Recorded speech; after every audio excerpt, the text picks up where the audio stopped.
Hey friends, I don't know about you guys, but Halloween is one of my favorite times of the year.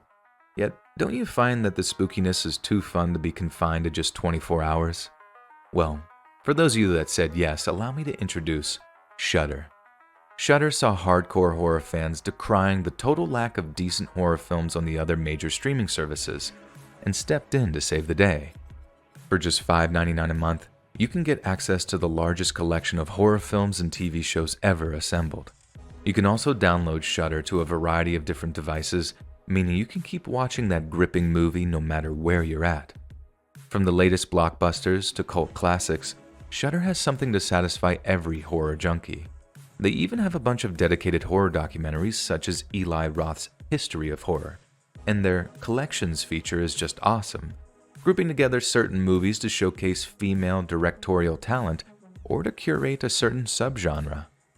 I've enjoyed a lot of Shudder's extensive library, as you've heard before, but the standout show has to be Channel Zero, as it's inspired by something very close to my heart. I started this channel reading old school creepypastas, so to me, the fact that Channel Zero has brought some of those old classics to life is just incredible. My jaw just hit the floor when I realized the first season is based on Candle Cove, and I was hooked by the time I heard the second season is based on The No End House. I'm pretty sure a lot of you will be familiar with the Search and Rescue Woods series that was on Reddit. Well, that's the basis for Season 3, and Season 4 is inspired by Hidden Door. All 4 seasons defied my expectations, and they have to be some of the most original pieces of horror TV that are available right now. So if you're looking for that new spooky series to binge, look no further than Shudder. Because by visiting their website, shudder.com, and using my promo code letsread, you can get 30 days of all the horror movies you can watch without spending a penny. So, head over to shudder.com, that's shudder.com, and enter the promo code letsread, LETSREAD, and sink your teeth into some exceptional eldritch entertainment so you can keep that Halloween spirit alive.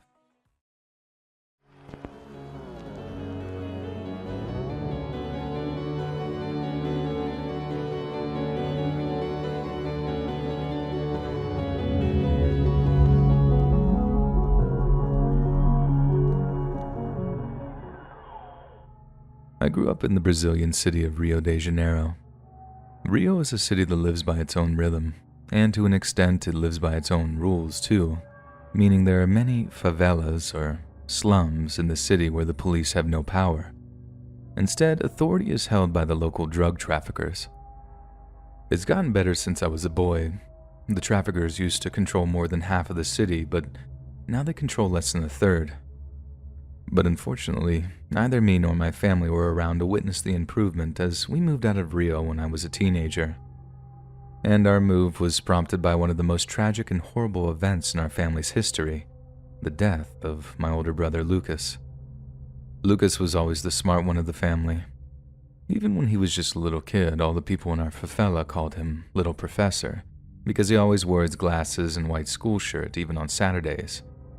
He was good at all of his school subjects, but it was science, and particularly chemistry, that set a fire in him. He was obsessed. Day and night, he read his science books, and he would always tell me about how one day he was going to go to university and make us all very proud. You can only imagine how proud we really were when his acceptance letter arrived all those years later. He was headed to the state university in the Maracana district to study chemistry, the first in our family to ever attend college. He was our family's ticket out of the favelas. I know that sounds like a lot of pressure, but it's true. And unlike some kids who might not feel comfortable with that sort of responsibility, Lucas relished it. But his family, friends, and neighbors weren't the only ones who noticed how intelligent and talented my brother was. Like I said, the narco traffickers held almost complete and total control over the favelas. Police would come and go, maybe shoot a few traffickers every so often, but it was like fighting guerrilla warfare for them. Many of the favelas are built onto hillsides, so the whole way the police would be fighting uphill against a well-armed and highly motivated enemy. They always used to try to surprise the traffickers, ambushing them in helicopters and sometimes like special forces. But the traffickers had lookouts and they paid them well, so there wasn't a single time the police tried to come into the favela without all the neighboring kids shouting, "Cochinas, cochinas," the nickname for the police in my area of Brazil. So, you see, there was almost nothing they could do. In many places, the government simply abandoned people to the mercy of the narco-traffickers, and my area was one of those. And the gang in control was named Comando Vermelho, or in English, the Red Command. Comando Vermelho, or CV as I'll just call them from now on, they didn't just deal in drugs either. They were like a paramilitary organization at one time, more interested in politics than making money. But over time, I think the riches that came from trafficking narcotics corrupted them, and soon, they were a criminal gang much like any other. But my God, they were entrepreneurs too. They sold tickets to big street parties called baile funk, produced their own music and clothing merchandise, and not only did they traffic drugs, they made drugs too. Comando Vermelho was in the business of making ecstasy and other party drugs, which was mainly sold at the baile funk parties. And so they needed people with the skills to help run their parties. They needed organizers, DJs, sound and light technicians. All kinds of different people were on CV's payroll. They also needed someone smart to manufacture their party drugs such as ecstasy, GHB, and 2CB. And that's where Lucas came to their attention. Although he lived in a dorm over near the university, Lucas would come back to the favela every weekend in order to spend time with us. Normally, he would arrive in a great mood, full of stories about his new friends and his exciting new studies. But one time, Lucas came home troubled, and when our parents asked him what was wrong, he made some excuse up about having too much late-night study sessions. But I knew that wasn't the issue, because the very same people that were causing Lucas problems were the same people that had approached me just a few days before. I had been walking home from school when I was approached by a guy called Cabacion. Not his real name, just a nickname meaning big head. Because Cabacion really did have such a big head, everything he did was a masterpiece. Every move he made a genius stroke of strategy. He was always right, and God help anyone who tried to tell him he was wrong, because he was one of CV's top guys in our favela. Cabacion and his friends wanted to talk to me, and so I had no choice but to answer their questions. "When's your brother in town?" he asked me. I told him the weekend. If I'd have lied, they'd have beaten me. They didn't stop there either. They asked me what bus route he'd take, where his dorm was. I answered everything as best I could, but you can bet I answered, "I don't know," for most of it. But still, it was more than enough for them to find him, and when they did, they demanded he drop out of university to work for them. When they told him he'd be better paid than any civilian laboratory, I believe that to be true, but joining CV reminds me of something I heard in the United States. Gangs only lead two places, the jail cell or the grave. And that's exactly how it was with CV too. So naturally, Lucas didn't want to join, and negotiating with Cabacion, such as telling him that he would only work on weekends, well, that didn't fly with a guy who was always right. In the end, Lucas showed bravery that few people could find within themselves when faced with the brutality of CV, and so he told them no. The next weekend that Lucas came home, he wasn't just unhappy, he was beaten to a pulp. He walked into our home with bruises and cuts all over him. Mother and father asked what had happened, and he just told them, "Some boys mugged me." They believed him and begged him to be more careful when traveling home, but us brothers knew the truth. Cabacion had him beaten up as a warning for his disobedience. That night, as we tried to sleep, I told my brother not to come home anymore. It wasn't safe for him. Nothing was stopping us from traveling to visit him at his dorm or around the university campus. Sure, it would cost us money when it was tight, and sure, it meant he wouldn't be able to eat fresh home cooking, but it would at least protect him from being beaten up again. That worked for a while, but then Cabacion just started targeting me instead, having his crew beat me up and demanding I summon my brother back to the favela. When he heard what they were doing to me, he was determined to put a stop to it. I begged him not to come home, pleaded with him not to fall for their trick, but he had it in his head that he could buy us some time by lying about working for them. That was the thing about Lucas. Once he got something into his head, once he had made up his mind, there was no stopping him, no talking him round. So after weeks of not visiting our mom and dad, he called them to say that he'd be home at the weekend. All my relatives were very excited, and I had to fake being happy about it so that they wouldn't question what was going on. I remember he was due home on a Friday at around 6 p.m., but then, thanks to Rio's terrible public transport system, he was always a little later than his stated time. 7 p.m. went by, 8 p.m. went by, and there was still no sign of Lucas. The next morning, when he still hadn't turned up, we all started to get very worried. My mom and dad called his dorm room, but his dorm mates said that they hadn't seen him since the night before. And that's when I broke down crying and I told them everything. All about how CV wanted him to make drugs and that he hadn't been mugged that time he came home with a swollen face, and how I hadn't gotten into fights in school. It had all been Cabecion and his crew. Mom and Dad went into overdrive, calling all the family and asking if they knew anyone inside CV. An uncle of ours knew a guy who was closely associated with them, and together they set about looking for Lucas. We'd assumed they had kidnapped Lucas to make drugs for them and that raising some ransom money might secure his release. The reality was worse than we could have ever imagined. The Tuesday after Lucas disappeared, my uncle and his friend arrived at our house to tell my mom and dad that they'd found Lucas. But the way they said it, the sad looks on their faces, it told them all they needed to know. My mom started wailing and my dad had to restrain her. I didn't cry. I was just numb, and thinking back on it all these years later, I think it was because I knew he was dead already. He died the moment he told Cabecion and Comando Vermelho no. Lucas had a closed-casket funeral, but for years, I didn't question why. Then a long time later, years after we'd moved to Sao Paulo to get away from the favela, me and the same uncle were still drunk after Carnival, sitting on the roof of our home while the sun rose over the mountains. We had something of a heart-to-heart, and it was only then that I found out how Lucas had died. The final weekend he came home, Cabecion and his crew met Lucas at the bus station.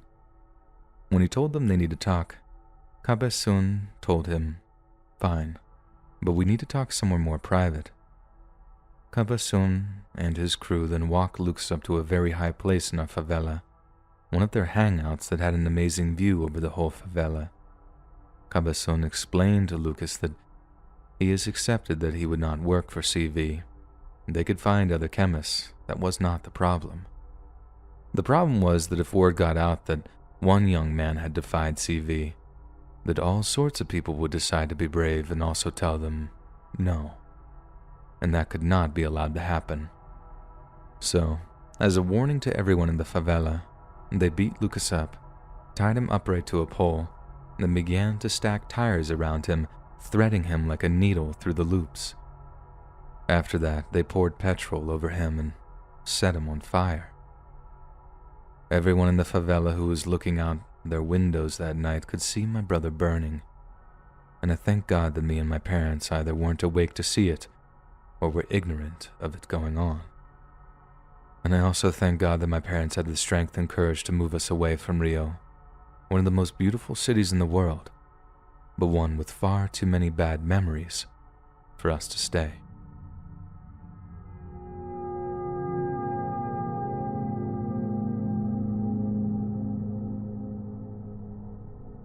A few years back, I decided to do some solo backpacking around Central America to improve my Spanish. I found languages to be kind of boring in high school, and I was surprised as anybody when I found myself with a sudden burning passion for hablo español. I know it sounds incredibly corny, but it was the song Despacito that sparked the whole thing off. I just thought it'd be so cool to understand what the guy was singing about, then having the lady in my bodega smiling and complimenting me, even though I only said how much, and gracias. It was such a rush, and it gave me something to occupy my mind with whenever I was doing housework or going for a run. But soon, I wanted to test my Spanish out where it really mattered, not down in a local taco truck, but where I'd have to rely on it to get by. Latin America. I started off in Mexico. Everything was fantastic, the people were wonderful, and I heard of very little cartel violence during my travels south. But I'm sad to say that the further and further south I got, the sketchier things seemed. Please don't get me wrong.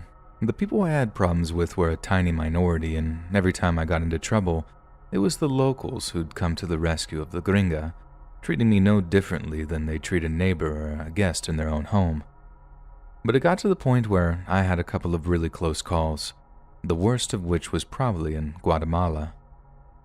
So one night, I'm out exploring the capital Managua when I started to get pretty tired and wanted to head back to my hostel. The way it works is that outside all the bars and cafes, especially the ones gringos tend to visit, there are all kinds of taxi drivers lined up outside with their cars, waiting to ferry them around. So I walk out, ask a guy if he's a taxi driver, then start negotiating price with him. When he says 20, I take him up on it because 20 Guatemalan quetzal is only about $2.50. But then when we arrived at my hostel and I offered him the money, he locks the doors and tells me he wasn't talking about Guatemalan currency at all. He was talking US dollars. It was an obvious scam. He tried to play dumb, saying, "I always negotiate with people in their own currency. Quetzals are complicated. I was doing you a favor." And then accused me of being the scammer and threatening to call the police. In retrospect, it was a total bluff on his part, and he probably wasn't even a licensed taxi driver, but it totally worked. I was terrified. I just took the path of least resistance, and he cleared me out of about 150 quetzals, the equivalent to $20, so basically a few days' wages for this guy in one short fare. I felt dumb, thinking all my friends catastrophizing about being a female solo traveler were basically proven right. But in reality, it could have been so much worse. I kind of trudged into my hostel, feeling terrible, when one of the staff members asked me if I was okay. I told them, "No, soy estúpida," then basically poured my heart out as best I could about how I'd just fallen for what my limited vocabulary could only describe as bandido. That's when the girl started to talk really fast about something, using words I didn't always understand. But I remember catching the words, "another girl, attacked, and dead," so I knew it was serious. In the end, she explained the situation to another guest whose Spanish was much better than mine, and she relayed the info to me. Basically, about 2 months before my travels, another North American, she turned out to be Canadian in the end, had been staying in another hostel across town. A taxi driver had tried the exact same scam with her, claiming he'd been talking about US dollars when he'd led her to believe he was referring to quetzals. But instead of just giving in and paying up, this girl refused, then put up a fight when the guy had tried to lock her in his car. She sounded brave, really brave, but the driver was strong, and once he'd beaten her unconscious, he drove her out into the middle of nowhere and violated her. When he was done, she was unconscious and wouldn't wake up, so thinking she was dead, he tossed her in a stream and then fled the area. But she wasn't dead, and a few school kids found her the very next morning on their way to class. It was horrifying to hear and so bizarre to think that I wished so hard that I put up a fight too. Only if I had listened to that voice that said, "Don't stand for this, don't let this idiot scam you," I might have never made it home. So I suppose this is a really long-winded way of telling people that if you do travel to Guatemala and you're going to take taxis, only ever travel with guys who have a red stripe on the top and the bottom of their license plate. Everyone else is a fake.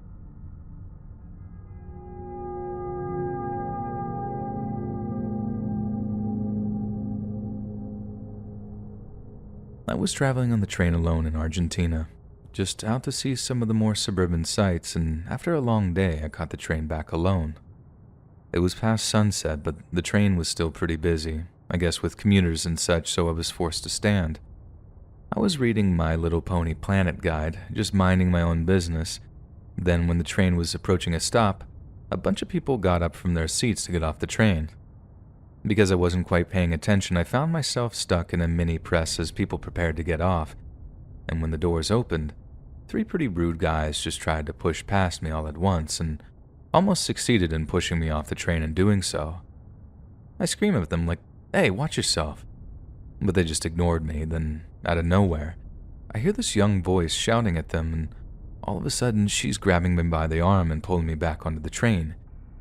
It was only then that I realized what was happening. They weren't just rude train passengers pushing to get off. It was a concerted effort to push me off the train before they were going to do God knows what with me at some barely lit, mostly abandoned station. It all just happened so fast, and I can see why at my work if there wasn't someone savvy watching to recognize what was going on.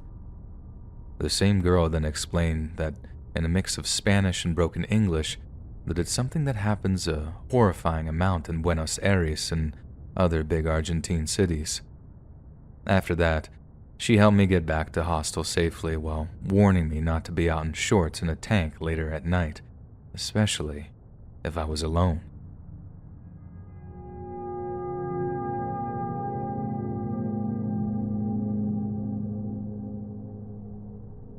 Back when I was a student, I went traveling around South America during my gap year, ending up in Colombia and Bolivia for the better part of my stay. Colombia is pretty wild, but Bolivia even more so, and saving a few Bolivianos by traveling around the countryside by bus proved to be the single biggest mistake of my travels. The worst bus I traveled on was named something silly and feminine like La Cristabel or whatever, or it was more accurately should have been named the Vomit Comet because it lurched and shook for 4 hours straight whilst going up and down these winding mountainous roads. Then at one point, and bearing in mind we all see out the big front window of the bus, we come around this tight corner way too fast, only to see a bus coming down the mountain at us at breakneck speeds. I remember thinking, that's it, we're dead. Because if it had hit us, we'd have been sent crashing down the mountainside, literally hundreds of feet down below. Everyone was screaming, bracing for impact, but somehow, the other bus managed to slow down enough to come to a complete stop, just feet away from us. It was the one true near-death experience I've had in my life, and I honestly wouldn't wish it on my worst enemy. But even more surreal when the drivers got out all aggressively, presumably to fight each other. They must have recognized each other because they were hugging and shaking hands just moments later. I was just about at my wit's end, but the Bolivians around me were back to whining about how humid it was within minutes, like we hadn't almost just plummeted down the mountain in a fiery bus wreckage. It did make me feel grateful that all I have to worry about in the UK is expensive train fare.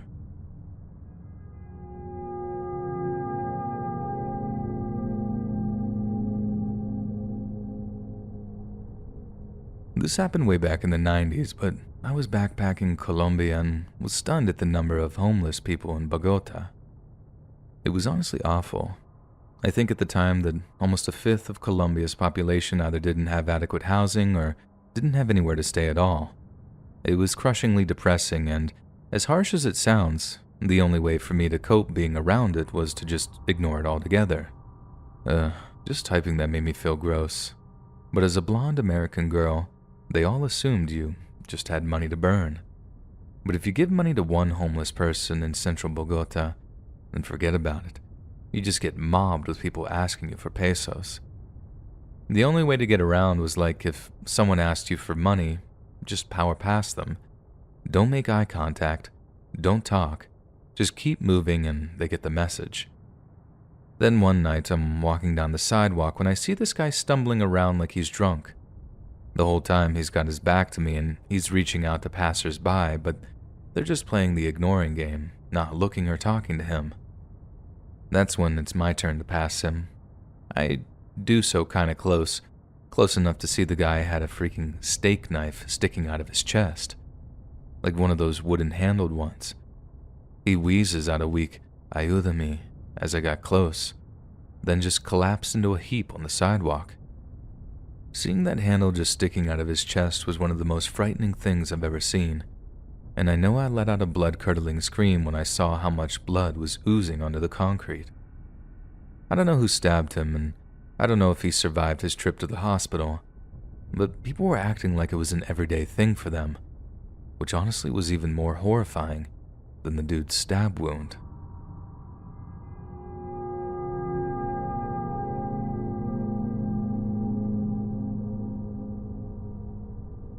My first time out of the States was as an 18-year-old volunteer to a children's charity in Guyana. I don't even think I can accurately put how excited I was into words, and that goes for the country's natural beauty too. It was indescribable in the very sense of the word.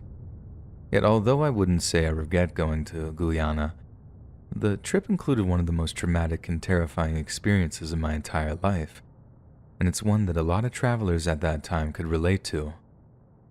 So, before my trip, I had to get a bunch of shots at the doctor's office, and while I was there, I was given a few packets of anti-malaria pills to take when I was there.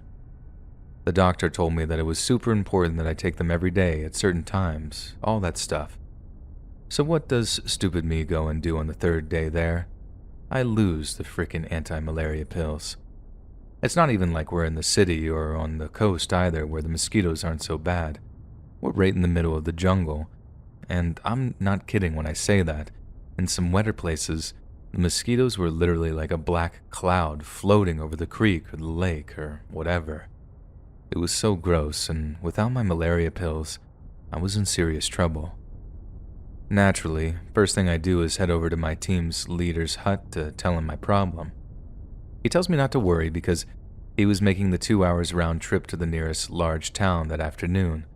The town had a small clinic that could provide them with anti-malarial pills, and for really cheap too.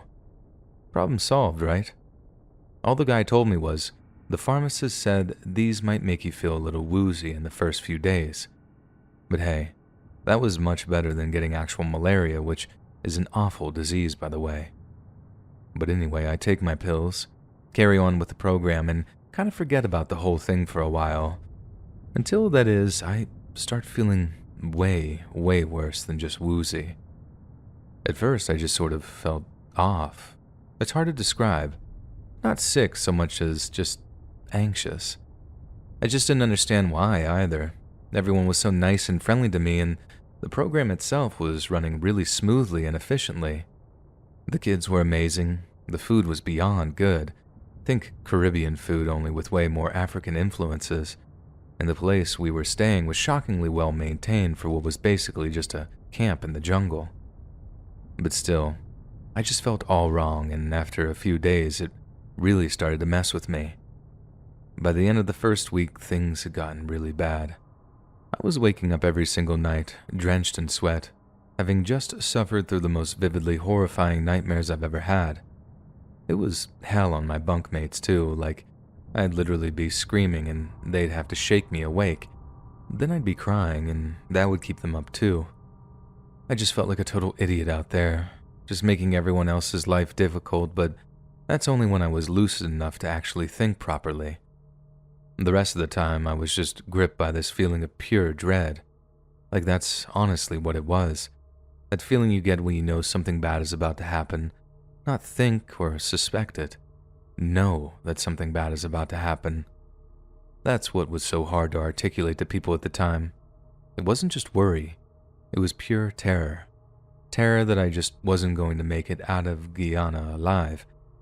And what was legitimately brain-breaking was that I had no idea why I felt that way.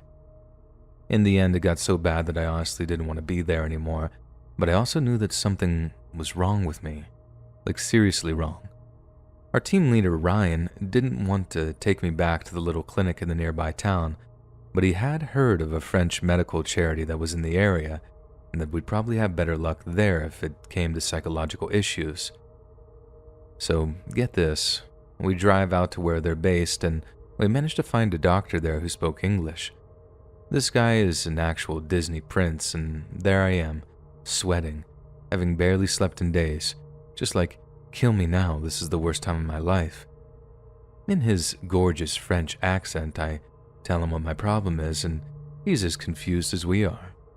He asks me if I have a history of mental health problems, which I don't. He asks me if I've been unhappy in the teaching program. I tell him no.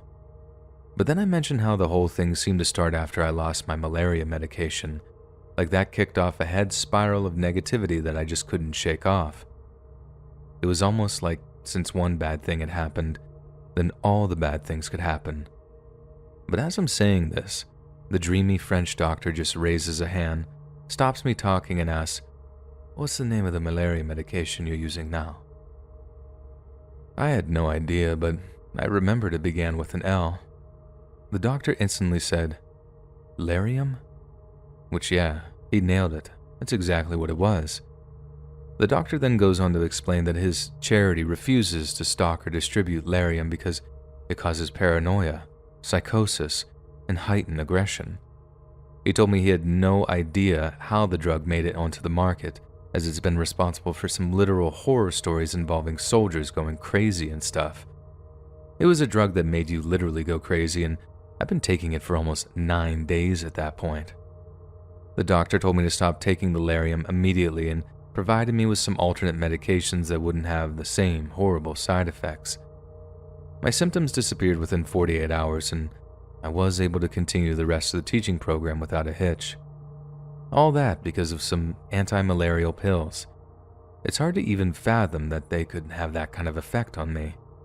Like, I get that if they make you feel sick, like some anti-malarial pills do, but to make it feel like you're literally going insane, that's like something out of a Stephen King novel.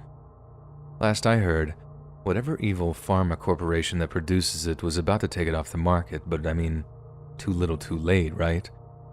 I'm pretty sure there are people who are owed a lot of money over that stuff, maybe even myself included. Just be careful what you're putting in your body, people. If something has been proven to be a benefit, I'll be the first to take it. But just taking some random doctor's word as gospel was a huge mistake, and I think I almost paid for it with my life.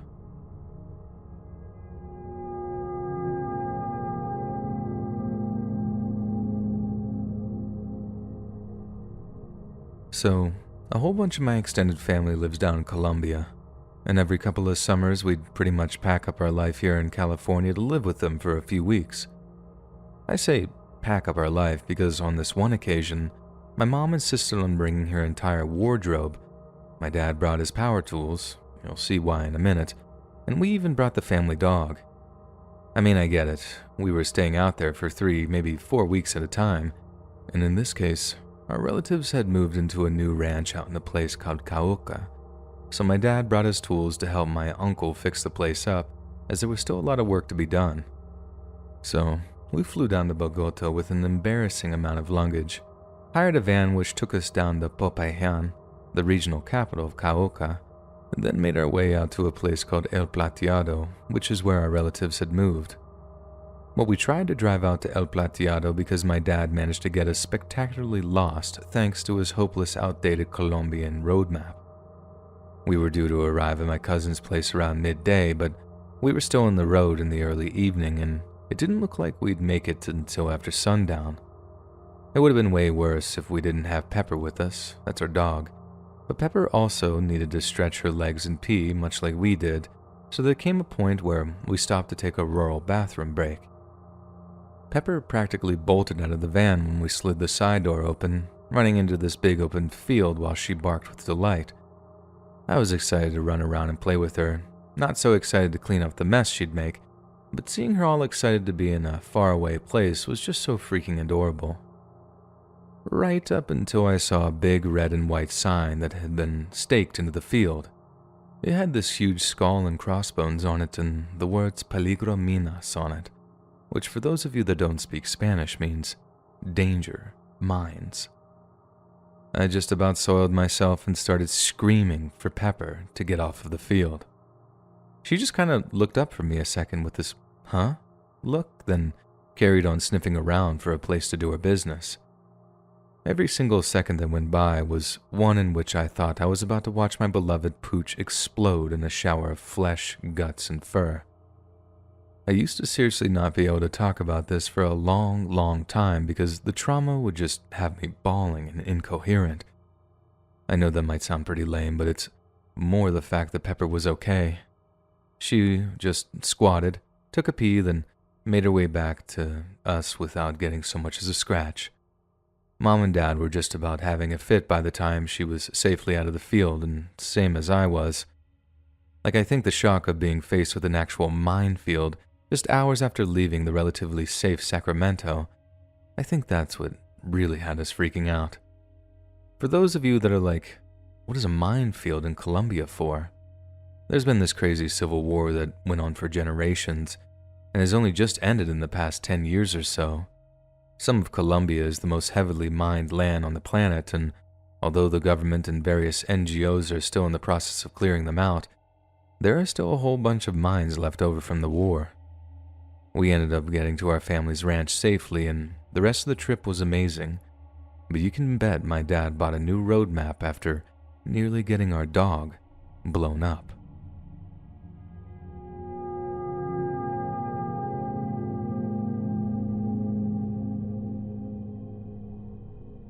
I was backpacking in the Andes a few years back when a fire started just outside the camp early in the morning.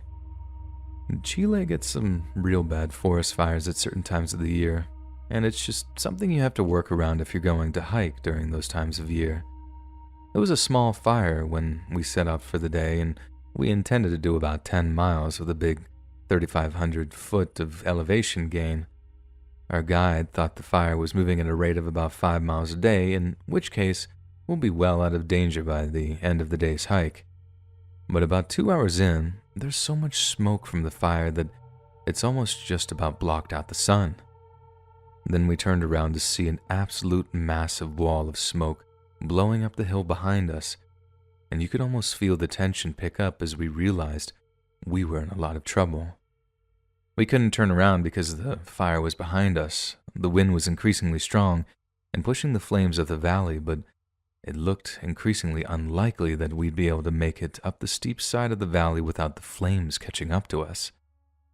The only relief we got was seeing a huge number of helicopter and planes flying right over our heads, conducting fire suppression runs over a wide area. It's like they were warplanes providing us with air support, dropping bombs on our enemy as we fled up the side of the valley. Every single time I saw one, I was filled with the hope of survival. We spent the next 5 hours walking and running uphill in an increasingly dark and red-tinted sky, with thicker and thicker smoke around us, the sound of the fire raging in the valley below, and the sound of helicopters and other aircraft could no longer see. And the sound of helicopters and other aircraft could no longer be heard. It was an actual nightmare come to life, and I saw things that day that I'll never get out of my mind. When we finally reached the camp we were heading toward, we were told they were evacuating, and anyone capable of doing so should keep walking another 10 miles to the nearest government highway. They ended up rescuing over 200 people by helicopter before the day was over, because people just kept dropping from exhaustion and dehydration, and the section of the trail we were on was burnt out less than 3 hours after we were there. When it was over, I was absolutely destroyed, emotionally and physically. We ended the day in the dark with headlamps by the time we got to the road. There were some people ferrying hikers from the trailhead to the campground, and I completely broke down when I saw them. That whole experience gave me a new lease on life. It really did. I came home to America so grateful for all that I've got, and grateful to even be alive.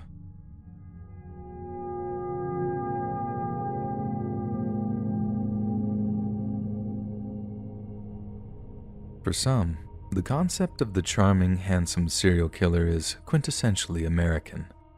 The mythos built up around Ted Bundy and his ability to endear and disarm is perhaps the most well-known of any serial killer, while the dissonant perversity of John Wayne Gacy and his child-friendly clown persona are enough to give nightmares to even the hardiest of true crime aficionados. The concept has also been explored in countless movies, be they American Psycho, Dirty Harry, or the cult classic Halloween. But you may be surprised to know that the world's most prolific serial killer, the one with the highest body count to his name, is in fact from South America. Born on October 8th of 1948 in Santa Isabel, Colombia, Pedro Alonso Lopez was exposed to things that no child should ever see. The seventh child in a group of 13 siblings, Pedro was not only hideously neglected, but he and his family lived in an area stricken with extreme poverty. As a result, people selling their bodies was rife, and Pedro apparently witnessed several incidences of perverted depravity while still of a single-digit age. This had a profoundly negative effect on his psyche, and after being caught violating his younger sister when he was just 8 years old, his mother threw him out of the family home, forcing him to fend for himself. The 8-year-old exile was forced to travel to the Colombian capital Bogota in order to look for work, and it's there that he was taken advantage of by several older men, many of which abused him. This only worsened Pedro's psychological condition, making him extremely volatile, distrustful, and depressive. By age 12, Pedro was fortunate enough to be taken in by a U.S. immigrant family and enrolled in a school for orphans. By all accounts, the family was kind to him, but Pedro ran away after just 2 years at the orphan school. According to one account, it's because he had been subjected to abuse by one of the male teachers. However, several other sources state that he actually ran away with this teacher, and the relationship was a consensual one. Whatever happened from the ages of 14 to 17, by age of 18, Lopez was making a steady living by stealing cars and selling them to local chop shops. It earned Pedro a decent living, at least until the law caught up with him. After a hasty trial, Pedro was sentenced to a brief but brutal jail term, during which he was repeatedly assaulted and violated by other inmates. Pedro claimed that he took revenge on his attackers throughout his time there, murdering the majority of them in attacks that remained a mystery to prison officials. However, it's not clear how true this is, as Pedro neither named nor gave details on these revenge killings. But what's clear is that upon his release, Pedro decided he was finished with Colombia and moved across the border to neighboring Peru.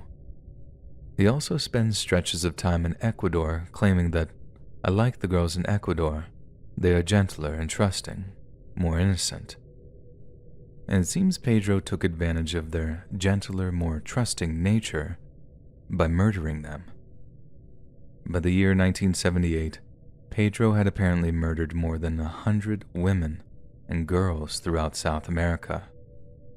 He would normally lure them into his car before driving them out to a secluded location, where he would strip, assault, and strangle them before ditching their bodies in places they'd have little chance of being found. Pedro also had a habit of hanging around marketplaces, buying food for those who needed it as a way to earn their trust. But you can bet it was a trust he soon abused, as the person in need made their last, deadliest mistake. Yet perhaps Pedro's most favorite group to target were the region's indigenous people. Social injustice had meant that these people had been ignored or denied agency for years, and local authorities were not nearly as keen to investigate disappearances or crimes against them. But that doesn't mean that the local Ayachucos Indians were prepared to take the abuse lying down. And when Pedro attempted to kidnap a 9-year-old tribal girl, the Ayachucos captured Pedro and prepared to execute him. Yet in a bizarre twist of fate, a nearby Christian missionary organization heard of the capture and managed to convince the Ayachucos not to execute Pedro and to hand him into the authorities instead. Yet to their utter dismay, the Peruvian authorities released Pedro back to Colombia, who somehow failed to prosecute on him for any crime whatsoever. It's then that Pedro moved on to Ecuador, where he claimed he killed 3 girls a week for almost 2 solid years before his luck finally ran out. In March of 1980, Pedro attempted to abduct a girl in a marketplace in Ecuador, but was rumbled by an observant citizen and cornered by an angry mob. Word is he was just minutes from being lynched when the police finally got involved, arresting Pedro and taking him into custody before the mob could burn him alive. It was while in a jail cell that Pedro confessed to an astonishing 103 murders, 53 of which had been positively identified. However, Despite the police confirming he'd killed 53 women and girls, they didn't quite believe the scale of his crimes.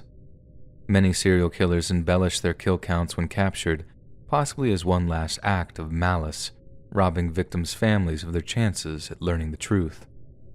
However, less than a year into his incarceration, a freak episode of flash flooding revealed a huge mass grave of his victims, and the police were forced to accept the horrifying magnitude of Pedro's crimes. He described himself as El Hombre del Siglo, or the Man of the Century, and made the outrageous claim in a press interview that he would soon be released on good behavior. Coming from a man who deserved to spend the rest of his life in prison, this was a preposterous boast, but you'll no doubt be horrified to learn that Pedro was eventually proven right. On August 31st of 1994, Pedro was inexplicably released from prison by an Ecuadorian judge, but was then immediately rearrested as an illegal immigrant before being extradited back to Colombia. Thankfully, he was instantly detained and charged with murder upon his arrival at the Colombian border, but he somehow managed to dodge the hefty prison sentence he deserved. Colombian authorities declared Pedro to be clinically insane and sent him to the psychiatric wing of a Bogota hospital, the security of which was shockingly under par considering what a dangerous individual he was. Then, just 4 years later, in 1998, a team of Colombian psychiatrists convened to analyze Pedro's case, and after an indeterminate period of study, declared him legally sane. Yet instead of seeking to actually punish him for his murderous past, Colombian authorities released him from prison on nothing but $50 bail and a set of relatively lax conditions. This is a man who confessed to the murder of literally hundreds of women and young girls, a man who didn't deserve to feel the sun's warmth on his face for the remainder of his miserable life, and the authorities saw it fit to set him free. Unsurprisingly, Pedro soon cut off contact with his parole officer and absconded from the halfway house he was residing at following his release. One of the most dangerous men in the world had completely dropped off the police's radar. It was a display of incompetence so shocking that the International Criminal Police Organization, commonly known as Interpol, was forced to step in and issue a warrant for his arrest. It took them almost 4 years to find a pertinent murder to charge him on, owing to the dire disorganization of the Colombian justice system, and as of 2002, he is wanted in connection with a number of unsolved murders. If it isn't obvious by now, there is no end to Pedro's story yet. Most of who we might assume are the worst serial killers are either dead or in prison. Yet Pedro Lopez, a man thought to have murdered more than 300 people, could possibly be alive and well, and living freely somewhere in either Colombia, Peru, or Ecuador. I don't know about you, but I don't believe for a second that a man who once killed 3 people a week could possibly go the rest of his natural life without indulging his one true passion.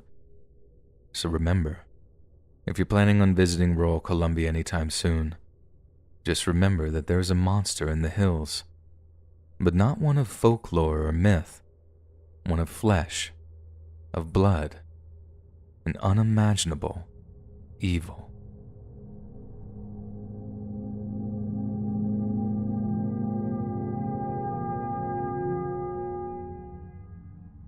Every year, it is estimated around 200 to 300 people lose their lives on a stretch of road less than 50 miles long.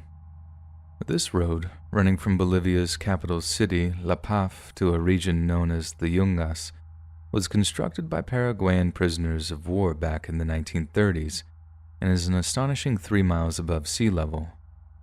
Many of those same prisoners of war perished during the effort, but now it is mainly Bolivians who die on the road, and they do so in their thousands.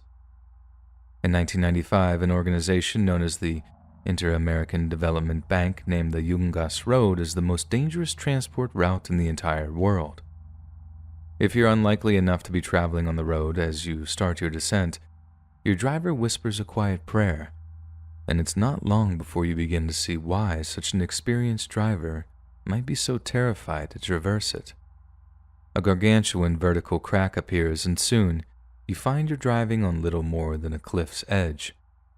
Far below, more than half a mile beneath your passenger window, you can see a thin silver thread cradled between canyon walls. It looks like little more than a trickling stream, but in reality, it's the huge Coroico River, rushing to join the even greater Amazon. On the opposite side of the half-mile drop, there is a sheer rock wall rising up hundreds of feet into the air, meaning the threat from landslides above is almost as great as the deadly fall below. Only the bravest or most foolhardy of drivers ever take the road, and with the road being barely 3 meters wide, there is no margin of error. Bolivia is an overwhelmingly Christian nation, but it seems their fear of the Yungas Road leads them to seek solace in much more ancient deities.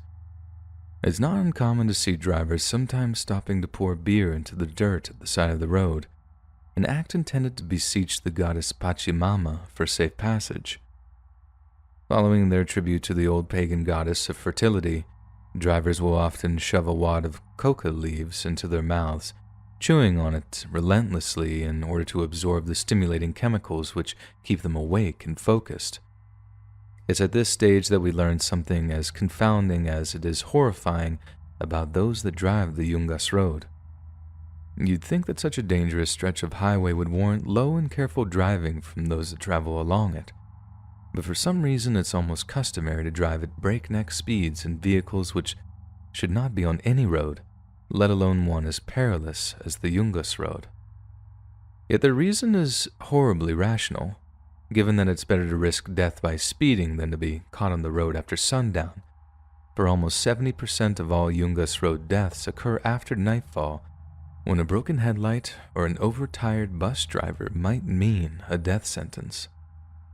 Without a doubt, the worst time to drive is at the beginning of the rainy season, when huge waterfalls will drench the road and turn its surface to a deadly, slippery slime. Then will come those heart-stopping moments when wheels skid and brakes fail to grip, and even the best drivers fall to their deaths regardless of their skill or sobriety. There are stories told of truckers too tired or too afraid to continue, who pull over for the night, hoping to wait out the darkness so they may travel more safely by day. Yet some of these drivers have parked too close to the edge, and as they sleep in their cabs, the road is washed away around them. In 1 year alone, almost 30 vehicles of all shapes and sizes plunge off the road and into the ravine. That's one vehicle, sometimes full of whole families, every 2 weeks. Yet still the brave and the foolhardy continue to drive along the Yungas Road, and still, they're taken in their hundreds. Hey friends, thanks for listening. Click that notification bell to be alerted of all future narrations. I release every Monday, Wednesday, and Friday at 7 p.m. Eastern Standard Time. If you got a story, be sure to submit them to my subreddit, r/letsreadofficial, and maybe even hear your story featured on the next video. And if you want to support me even more, grab early access to all future narrations and bonus content over on Patreon, and click the big join button to hear about the extra perks offered for the channel. And check out the Let's Read podcast, where you can hear all of these stories in massive compilations and save huge on data, located anywhere you listen to podcasts. Links in the description below. Thanks so much, friends. And remember, since the death of God, there's been a vacancy.